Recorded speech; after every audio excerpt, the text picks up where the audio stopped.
And good evening, everyone, and welcome to the program Tigers Tonight. I'm your host, John Maddox, joined this is the first time in a couple weeks. The gang has we've gotten the band back together, so to say.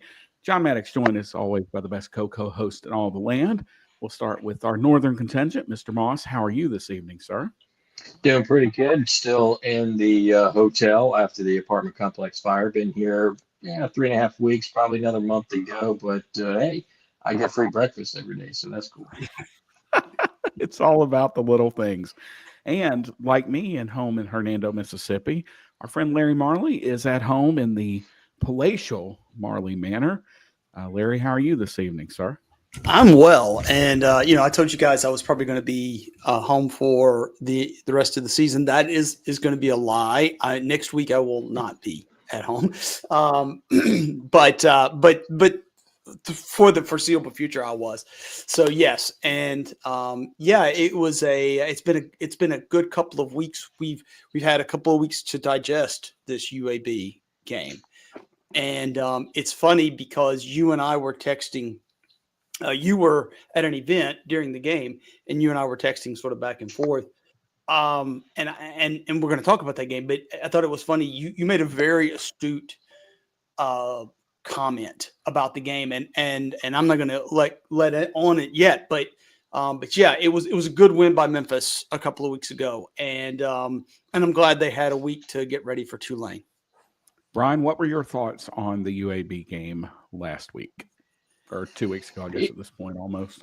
Yeah, I guess I could say finally, because finally we saw Memphis just dominate an opponent like they should have. You could say, well, they did it in the fourth quarter, but at least they did it. They should have hung 50 on UAB. They defensively they should have dominated, and I felt at times they did.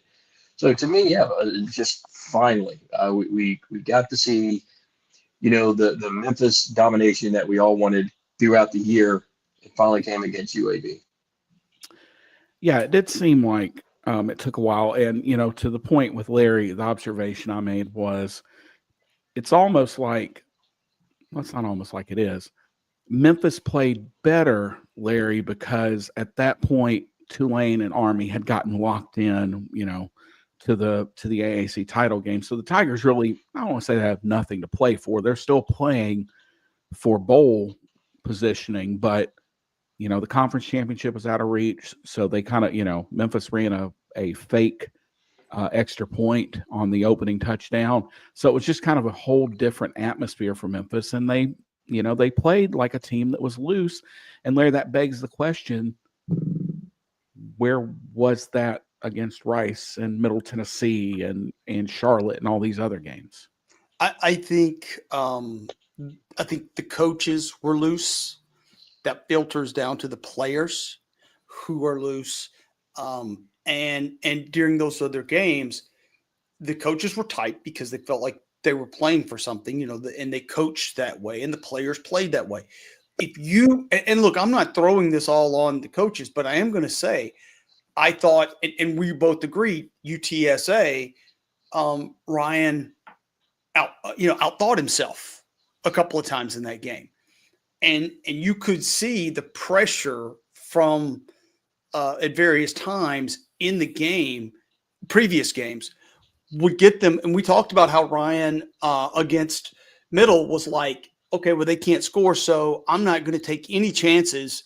And then they didn't do what they did against UAB, which is just pound them, which they should have been able to do. In this case, and I thought it was a very astute observation by the television crew, the third down conversion by Anderson, where he caught the ball, jumped over the guy, and got the first down.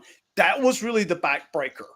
That was what sort of catapulted Memphis into the 28 points in the fourth quarter. And you could see sort of UAB sort of, all right, we can't win this game. But I just think, to your point, John, you can't coach and play to not lose. You just can't do that. You have to play through the end of the game. And at times this year, I don't think Memphis did that. I just don't.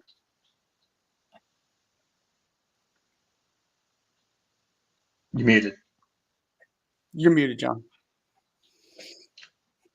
Yeah, should teach me to get out of practice with this. But Bryan, you look at the numbers, and the week after we said what was probably Seth's worst game as a Tiger, he throws in one of, no pun intended, one of his better performances as a Tiger, going 23 of 34 for almost 300 yards, 4 touchdowns, and Memphis rushes for 227 yards as well.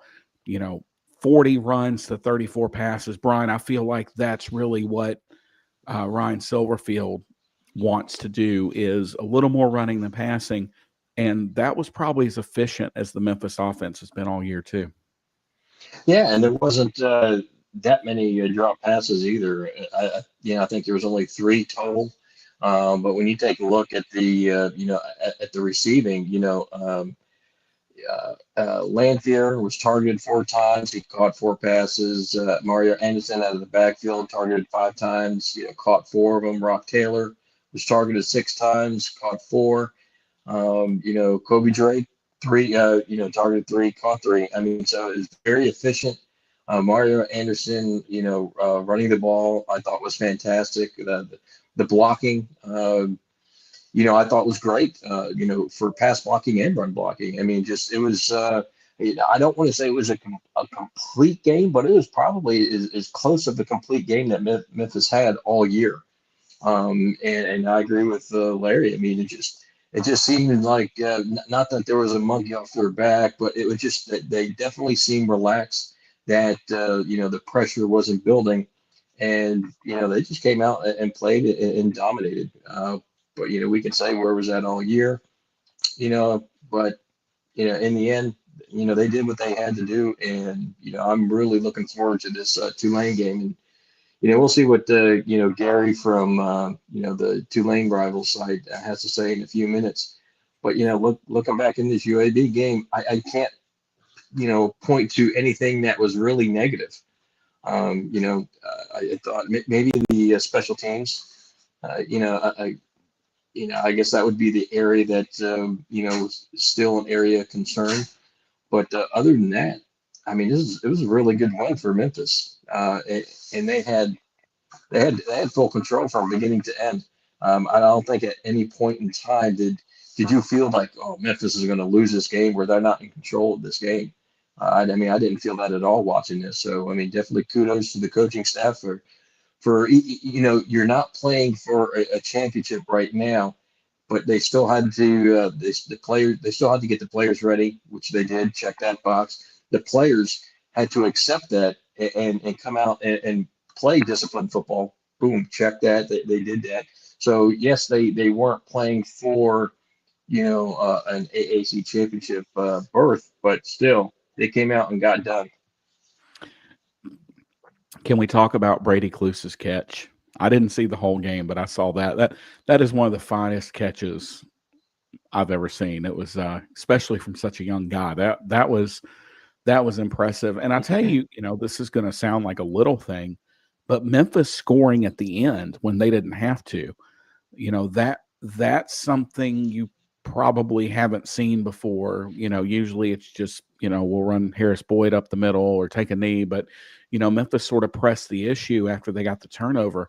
And boy, it's just, I said it last week. Sorry, one of my cats decided this is the perfect time to come in John's office and play. She's been laying quietly in my wife's office all night. But anyway, I think that was one of the things where it's like, oh, so this is who Memphis can be. And, we'll talk about this a little more after we talk to Guerry, but I think Memphis is really going to look back on that UTSA game. I think that's the one that they're going to look back and they're kicking themselves over, because, Navy's lost, but, that was one that, boy, Memphis just really let get away from them. A game they were leading and kind of, let get away. And because people look back at the Navy game, guys, and they think, well, that was really a 1-score game. Memphis is driving to tie the game. never should have been the shape it was in, but that's neither here nor there. But yeah, so I just thought it was a good performance by Memphis to come out and finally, put their foot on somebody's neck. Because again, like you guys have said, that's just not something Memphis has done. I said it 2 weeks ago. I said, I'm not sure that's Ryan's personality. But hey, prove me wrong. And, they certainly did that on Saturday against UAB. I do. As the game went on, Memphis was not just, this weren't just inside trap draws. Like this wasn't, Memphis was really, even after they scored and and they got the second touchdown in the fourth quarter, like it's way out of hand. And you knew we were going to win. They kept, going. It wasn't just up the middle runs. I mean, they did, sweeps and reverses and screen passes. There was no let up. And I was happy to see that finally, that they just, they did not let up at all. I think the other thing, guys, defensively, if you watch that game defensively, go back and watch it. We kept blitzing, even though the game was out of hand. We kept blitzing. We kept the pressure on. We didn't let them even have a chance. And that's what you have to do. I mean, guys, this is big time college football to a degree. And you just, when you get somebody down, you got to keep them there and just keep going, because if you give any of them a shot, I mean, they'll come off the mat on you. And I was very happy that we finally did what we should do to bad teams, right? That's what I texted you. Yep. Yeah, I mean, you take a look at all the drives. There's 12 drives. I mean, let's say if Memphis had, a competent, special teams and a kicker, they wouldn't have missed those two field goal attempts. Add those, 6 points. I mean, you're at 59-18. But out of the 12 drives, you would have scored on 10 of your 12 drives. I mean, it was a very good performance for Memphis.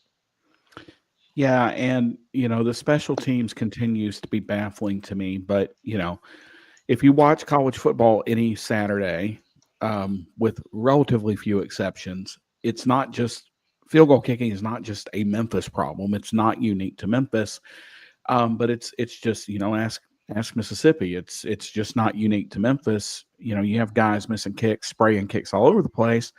But yeah, and you say, all right, well, especially on that first one he missed, if he doesn't miss the 29-yarder and you get 6 there, yeah, now you're at 62-18, and they're probably not at 18 at that point. So, it's exactly what Memphis said, what we've said all year that the Tigers need to do. They need to put their foot on somebody's throat. They need to run it, just run it down their throats and just keep pushing and pushing. And they finally did that.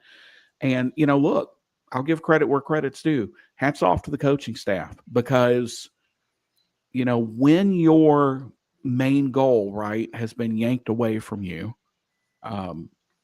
it's hard to be motivated, and Larry, you've played, so you know how this is. When let's say Tennessee Tech couldn't, was coming down to it, and then they couldn't make the playoffs last week. I've been there.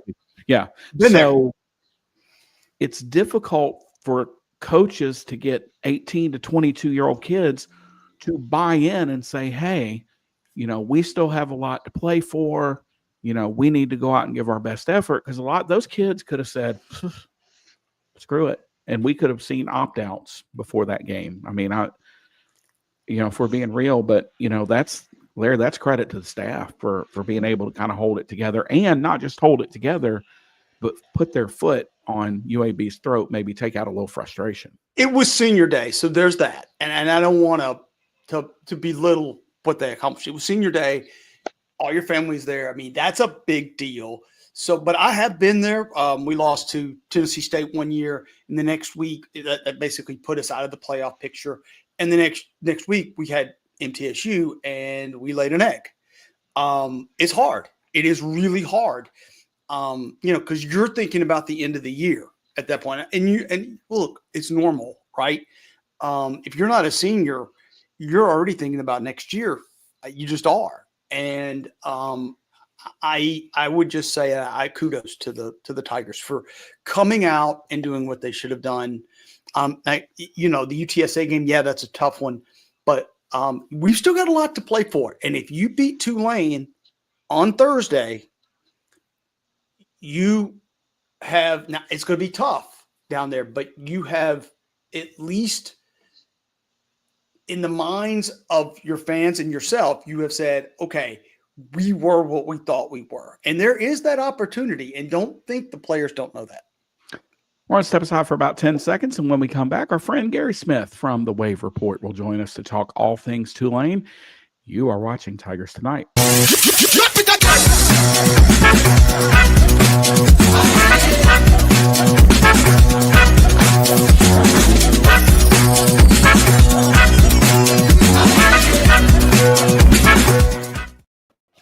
And welcome back. We are joined now by Guerry Smith of the Wave Report to talk all things Tulane. Guerry, how are you, sir?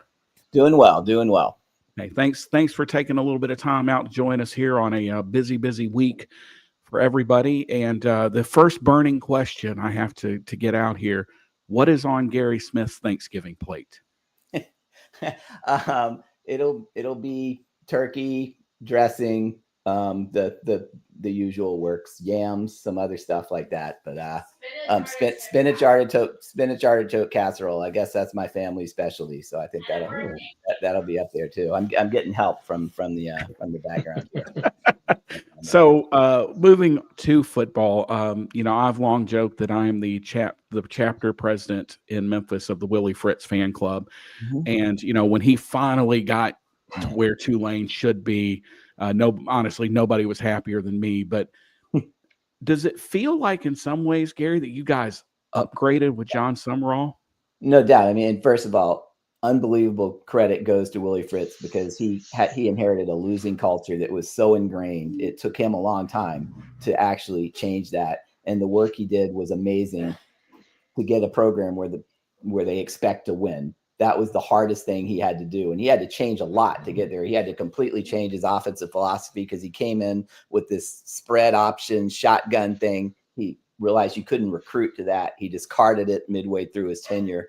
And he did a tremendous job, but John Summerall is the entire package. I mean, Willie Fritz is somewhat of an introvert. Tulane sometimes started slow in games. He wasn't a great motivator at the start of games, stuff like that. John Summerall gets it on the field, off the field, everywhere in between, and he's also a great coach on top of that. So yeah, it's amazing. I mean, Willie Fritz won 23 games and a conference title and made a conference championship game in his last 2 years. And Tulane hired a guy who won 23 games and won 2 conference titles in a pretty comparable league. But John Summerall just totally gets it on every level. And I think that Tulane did find an upgrade. And this is a move Tulane wouldn't have made in the past, because I can guarantee you past administrations would have not gone after John Summerall because they would have wanted somebody who might not leave right away. Which usually if you're not going to leave, it means you're probably not that good a coach. Finally, they had an administration in that understood that you hire the best guy possible. And they did. And that's why Tulane is where it is now.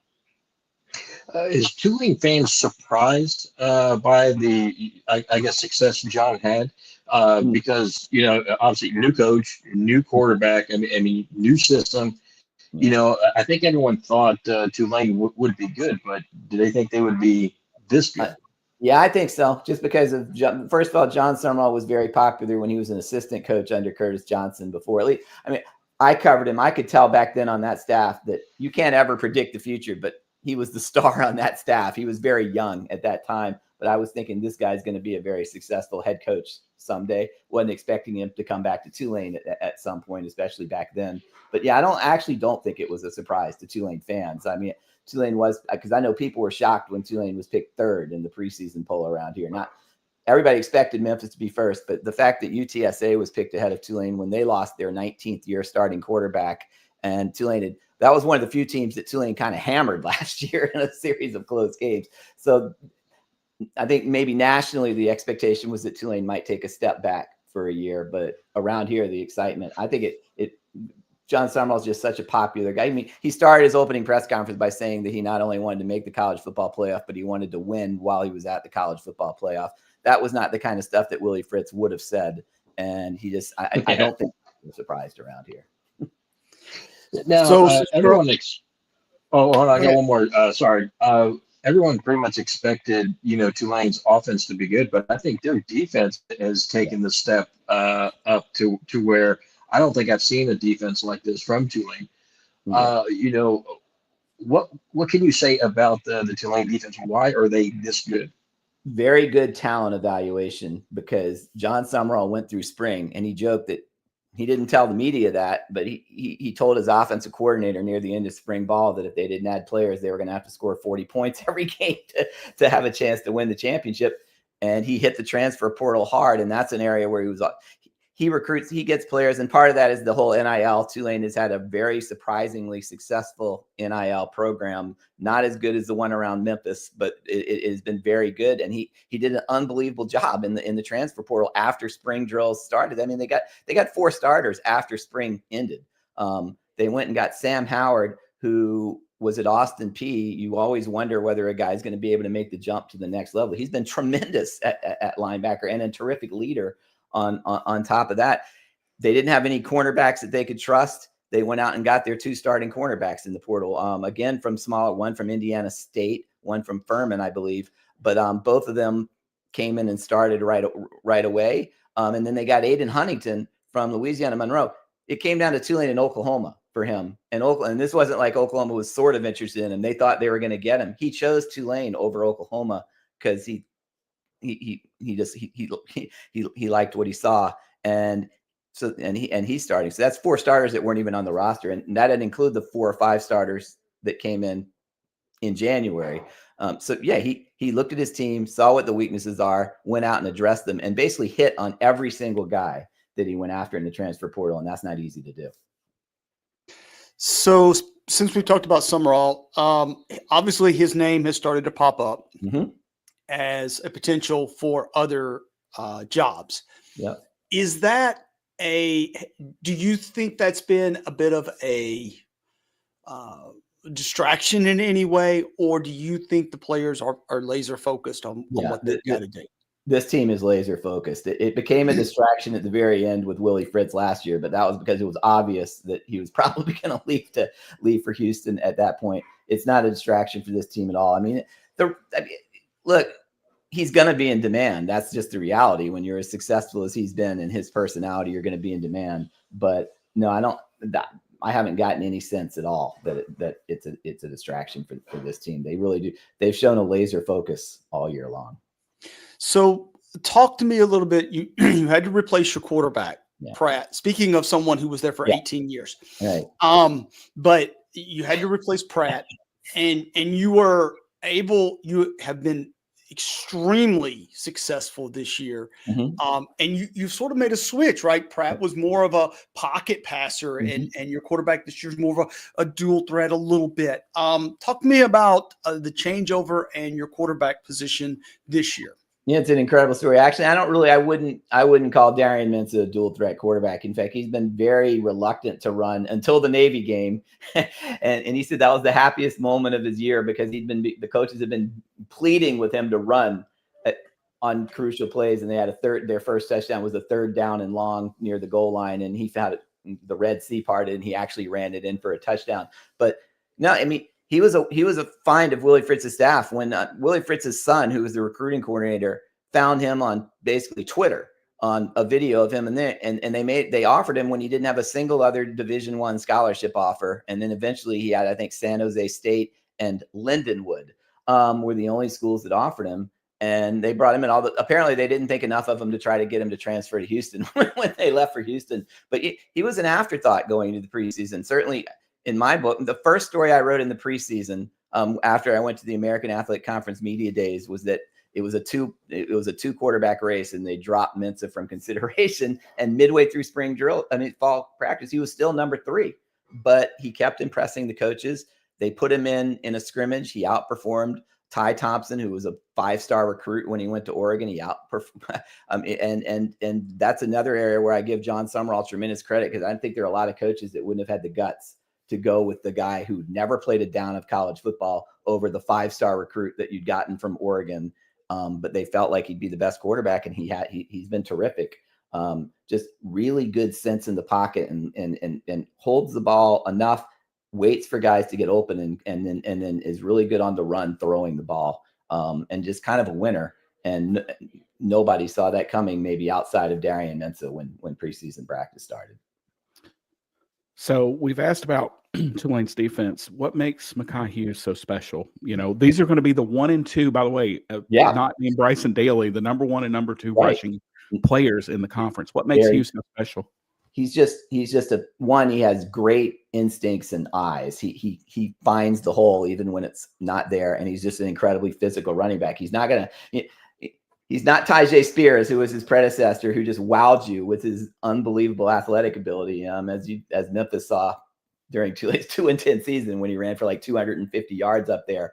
But he gets the maximum on every play. He's not a speedster, but he's fast enough, and he just hits the hole, and then he hits the player who hits him in the hole and drives them backwards on almost every carry. You almost never see him falling backwards or sideways. And also, he's just durable.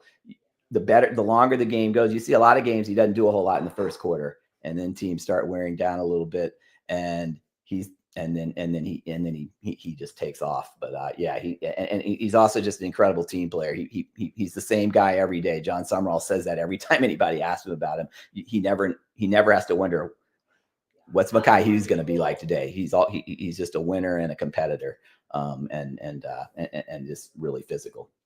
So who's one player on the defensive side of the ball that maybe isn't getting enough pub or press that Memphis should be keeping Tom Ramsey up at night? Yeah, I mean, it's funny because Tulane, their leading tackler this year is going to have the fewest tackles of any leading tackler at Tulane since the media guide started keeping records at 1969, because they're so deep. So it's so many guys. I guess I'd say he actually has a lot of attention from the NFL. Caleb Ransaw, their nickelback. He's gonna guard whoever they decide is Memphis's best receiver, and especially when teams put guys in the slot. He's the guy that covers them, and he's a play. The big shock is Tulane's had 6 defensive touchdowns this year, and he isn't responsible for one of them, because he's definitely Tulane's best cover guy as a whole. And who they put him on and how they use him will tell you who they want to take away the most from Memphis's offense. It's going to be Rock Taylor. Yeah, I would. I'm just where does Rock Taylor usually line up? That's my only question. Is he a wide guy or is he inside? Or Blankenship now. Blankenship likes to line up in the slot too. Yeah, so I mean, because Coach Silverfield, you're listening. We're not giving away any game plan here. Yeah, okay, gotcha.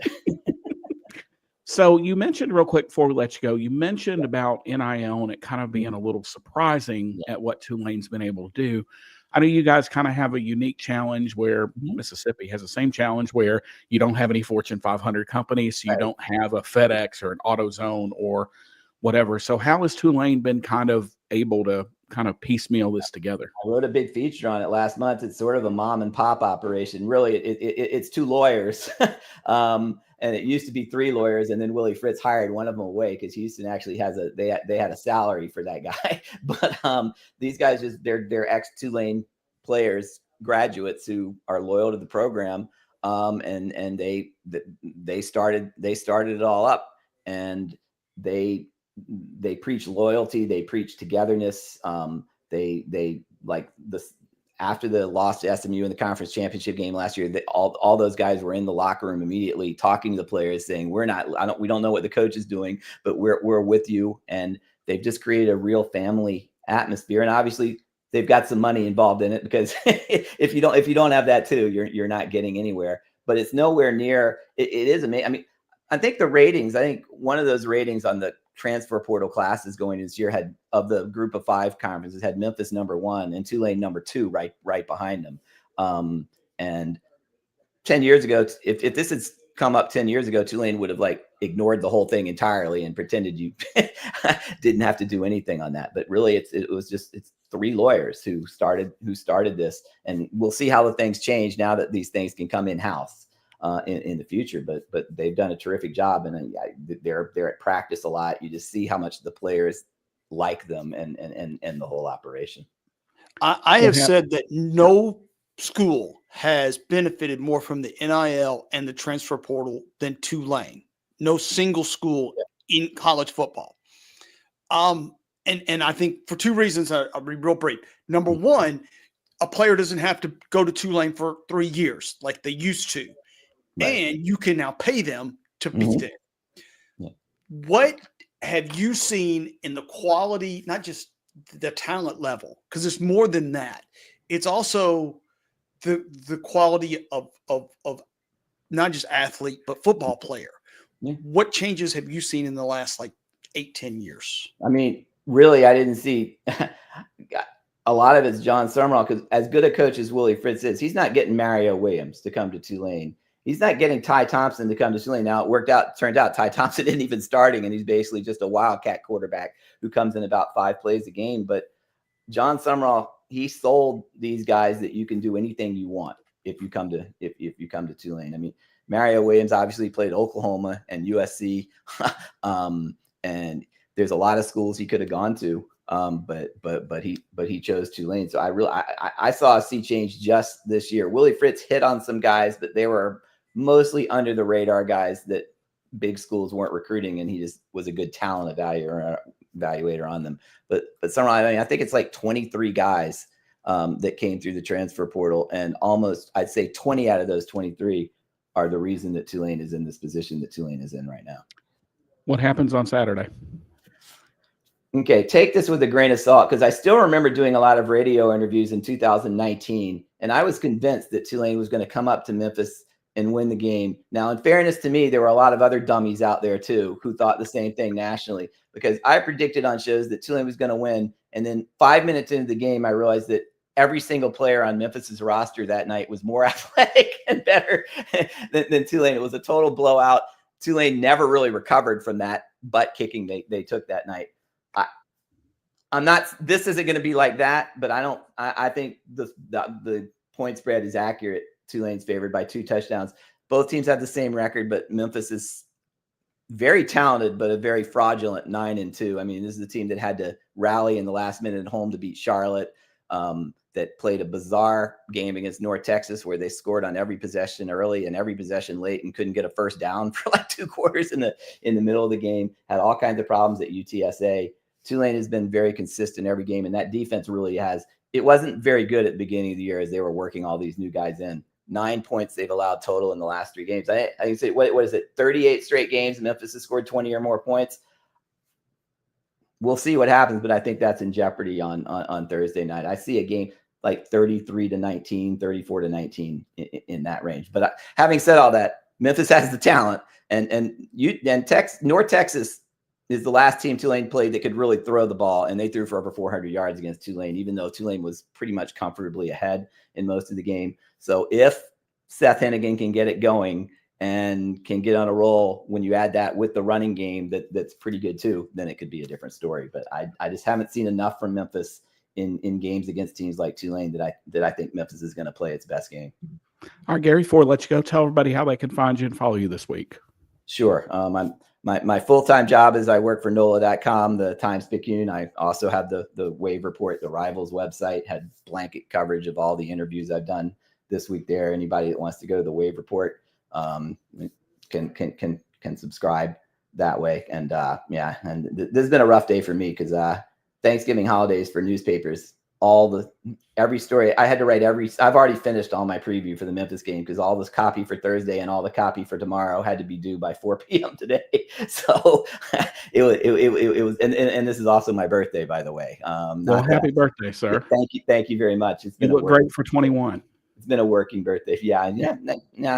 I'm 22. You're a little, don't exaggerate like that. But, well, hey, Guerry, we know you've got to run the game. That's for sure. Because I'm going to be really interested. I mean, obviously, this is a huge game for Memphis, obviously, because the season hadn't gone the way they want. But if they can beat Tulane, the team that every Memphis fan feels like, I mean, this should be Memphis going to the 3rd straight conference championship game instead of not being to one. they really, really, really kind of desperately need to win this game. So Tulane's got to be aware of that too. Awesome. Well, Guerry, thanks for joining us. We know you got to run to another Zoom call, but we appreciate you joining us here tonight, and best of luck to the Wave on Thursday. Thanks for having me on the show. I really enjoyed it. Thanks. Guerry Smith of NOLA.com, the Wave Report, literally one of the hardest working dudes in sports media. That guy, he's all over the place. Fraudulent 9-2. See, we sure he's not a Memphis fan?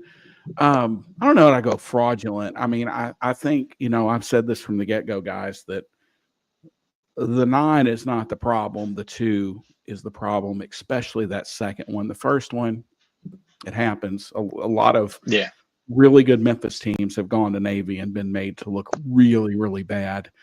Fraudulent is kind of a strong word, but in some ways, there are probably a lot of people listening to this right now that nodded along and said, yep, fraudulent 9-2.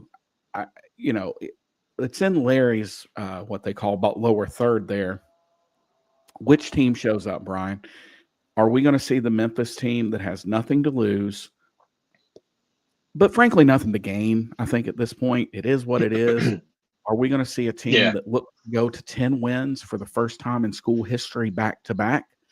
Or are we going to see a team that says, hey, we're going, and I'm making this up, I don't have any inside information, we're going to the newly named Larry Marley Independence Bowl in Shreveport. By the way, that press release came across my desk today. Or we know we're going to Birmingham, so we're just going to kind of pack things in.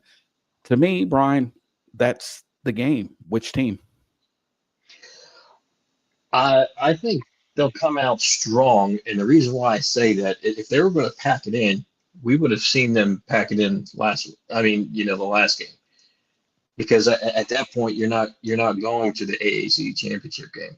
So I don't think you'll see Memphis pack it in. I actually think this is going to be a closer game than what people think.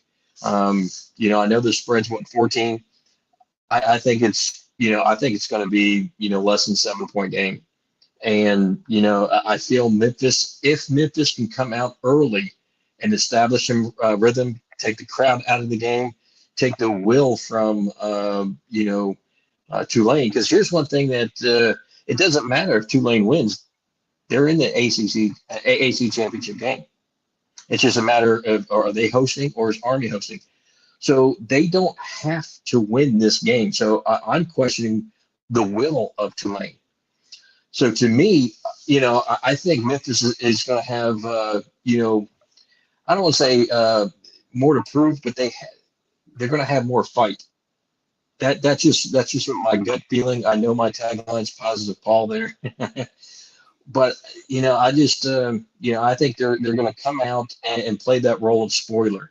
And even if that spoiler is, hey, we'll win this game, so that way Tulane can't host the championship game. I just see a close game, and why not? I'll go ahead and pick the Tigers. Surprise. But I think it's going to be, pushing maybe like a 31-28 game. But I will pick Memphis for the upset, because I'm not sure that Tulane is going to be up for it as they should be. Larry, this feels a little bit, to Bryan's point there, this feels a little bit like, week 16 or 17, whatever it is now in the NFL, when your beloved New Orleans Saints have secured the division title.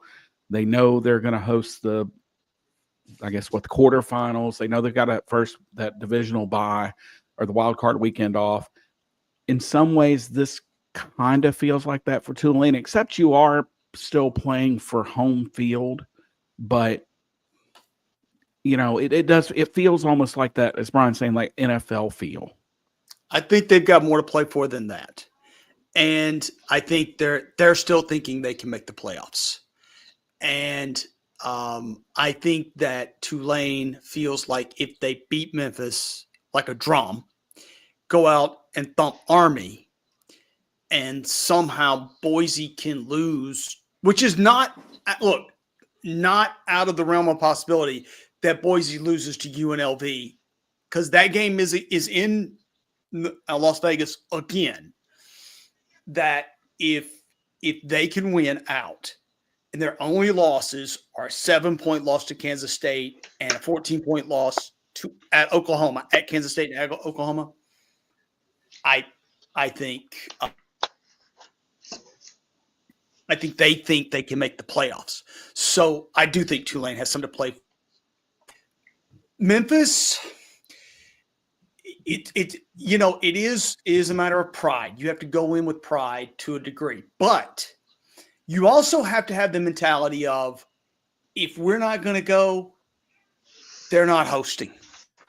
And you go in with the mentality of, John, to your point, if you can get to the point in your mind when you say, I don't care about what happens after Thursday, I just want to make Tulane suffer.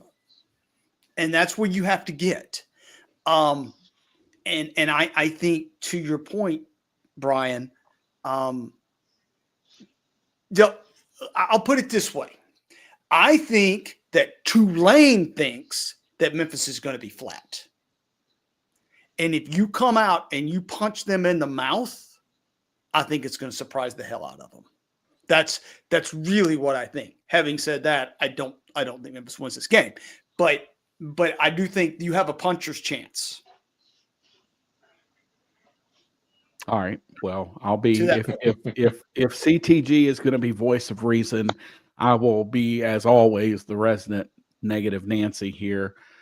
I don't think Memphis is good enough to stay with Tulane. This is the best Tulane team. This team is probably more complete and better than that 98 undefeated team. This Tulane team is just stacked from top to bottom. And if I were a playoff team, I'm not sure I'd want much of Tulane. I wouldn't want to look across as a 5 and see that 12. I just wouldn't. I think Tulane is really good. And while I think Memphis is a team that is, as you said, Bryan, that could come out and decide, hey, we've got nothing to gain and nothing to lose. So let's just go out. And there's also some validity to, what was that 86 when Memphis was on probation, or 87, and they went to cheat them all. And basically the motto was, it was Louisville in basketball, if we don't go, nobody goes. Right. And I think it was 87. 87. They just took that was the 24-0 start. No, but that was another year. But we went to Louisville and we beat their brains in the championship game. Here's the thing, and John, to both your points, I think you're right, John. This is a loaded team, and Memphis is just not. I think Gary's right. We haven't shown the consistency, but if you're gonna do it, this team has the capability, and this would be the most Ryan Silverfield coach team in the history of the world to go down there, just like Iowa State last year, where we were like, I'll tell you, my whole that was a liver game for me. I was just going to drink my way through it and have a good time, okay? And lo and behold, damn it, if we don't play good, this would be guys, tell me I'm wrong. This would be the most Ryan Silverfield thing, to go down there and play your ass off. I mean, I'm not saying they're going to do it, but that would be just that's where you just go. Yep. That's who we are. Yep. All right, Larry. So I'll put you on the spot. It will be 10-14. The turkey will be digested. The stuffing, or the dressing, my apologies to the Southerners, the dressing will be all gone. We'll have had that turkey dressing, cranberry sauce sandwich, and it'll be 10-14 on the Ullman Stadium scoreboard, and it will say 48-24 Tulane. I just don't. I think, to your point, John, we just can't stay with them. Bryan, you've sort of already given your prediction, but yeah, I see two outcomes. Either Memphis wins a close one or Memphis gets practically blown out. But I mean, I'm going to stick to my guns. I mean, I still say Memphis 31-28. But I mean, I can easily see Memphis, just get blown out, something like 42-17. But I just have a weird feeling. I mean, it may be this hotel breakfast that I'm eating, but I just have a weird feeling Memphis comes guns a-blazing and just really takes it to Tulane. But we'll see. 56-35 Tulane. That's kind of my feeling. And I think it's going to be very akin to the Navy game where it's close and then Tulane scores a couple late touchdowns to pull away. So, boys, we got one more game of the regular season. But before we go, it's, I asked Gary, so it's now time for the important questions. What is the star of your Thanksgiving plates? You first. Me? No, Brian. Brian, you go first. Oh, well, I mean, I don't do Thanksgiving, so I just any plate for me, man, cheese. I mean, you can ask my family. I put cheese on anything. So whatever I'm having, I put cheese on it. So, Larry, for me, especially around Thanksgiving. This is the one holiday where I allow myself to eat a lot of sweets, and cheesecake is just my favorite. And so I just love, cake in general, but cheesecake specifically. So there's two for me. There is sweet potato, but let me take my phrase here. Let me be abundantly clear. Not sweet potato casserole. I will eat a sweet potato pie.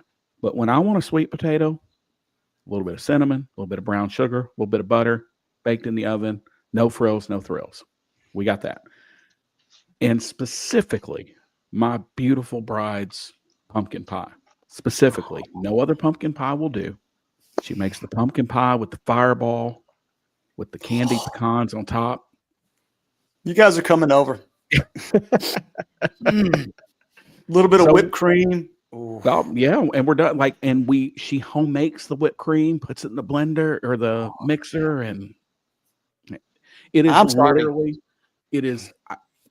I don't eat pumpkin pie any other time of the year, and I don't eat other pumpkin pies. Words cannot express how much I love her pumpkin pie.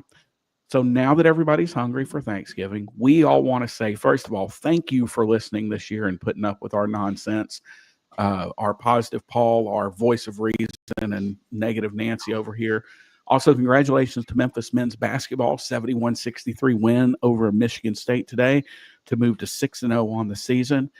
Penny's got it rolling, and hats off to those guys because Memphis needs something positive, I feel like right now. And it still feels just like surreal to sit here and say, well, Memphis needs something positive. They're 9-2, but it just doesn't feel that way. So we'll be back for the regular season finale next week.